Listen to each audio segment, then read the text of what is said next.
Bonjour à tous et bienvenue dans cette session de récapitulatif du service Amazon S3. Passons au rappel immédiatement. Alors S3 est un service de stockage d'objets.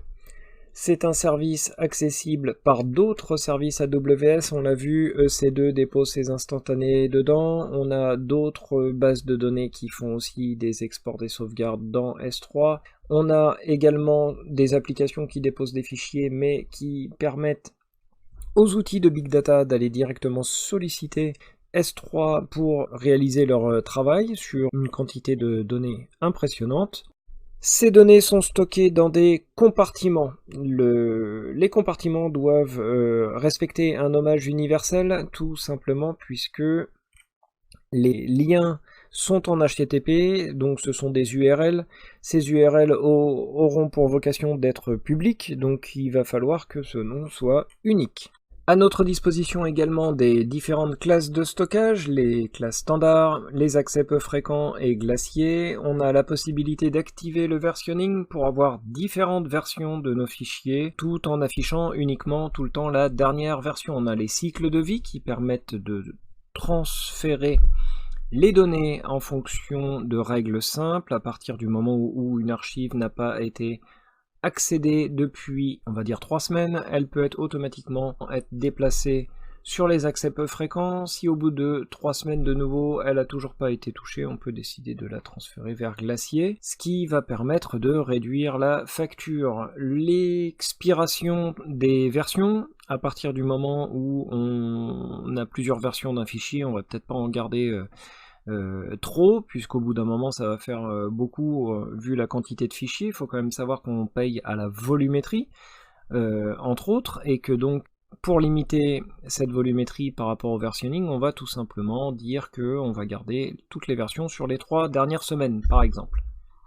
La gestion des permissions dans S3 sont disponibles grâce aux access lists ou aux stratégies. On peut aussi donner accès à un autre compte AWS. On dispose aussi de l'option de chiffrement directement gérée par le service S3 ou avec votre propre clé dans le service KMS, le service de Key Management Service, à la fois en transit et au repos.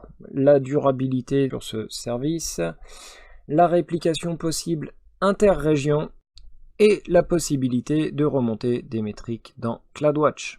Un rapide coup d'œil sur les différents cas d'usage, le principal, le stockage de données évidemment, on a les services AWS qui s'en servent comme stockage de sauvegarde, vous pouvez aussi vous utiliser S3 comme stockage de sauvegarde. On se souvient qu'Amazon EC2, il dépose les snapshots, on a le service RDS qui fait des exports de bases de données, et on peut se servir de ces exports pour faire de la reprise d'activité après sinistre pour les plans de reprise d'activité.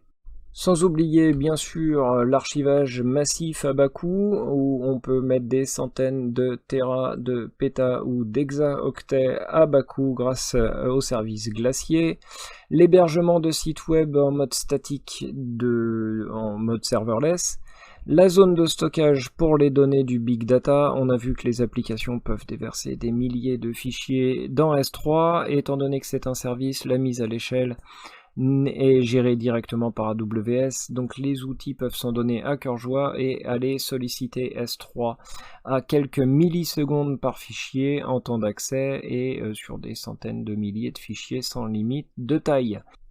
Et bien plus, j'ai envie de dire, puisque la limite c'est votre imagination, donc à vous de trouver des nouveaux cas d'usage. On va passer au service suivant. Je souhaite encore à vous féliciter pour votre ténacité. On est arrivé bientôt à la moitié du cursus. Je vous retrouve tout de suite pour ceux qui ont le temps, on va passer directement, et puis pour ceux qui n'ont pas le temps, je vous dis comme d'habitude à très bientôt.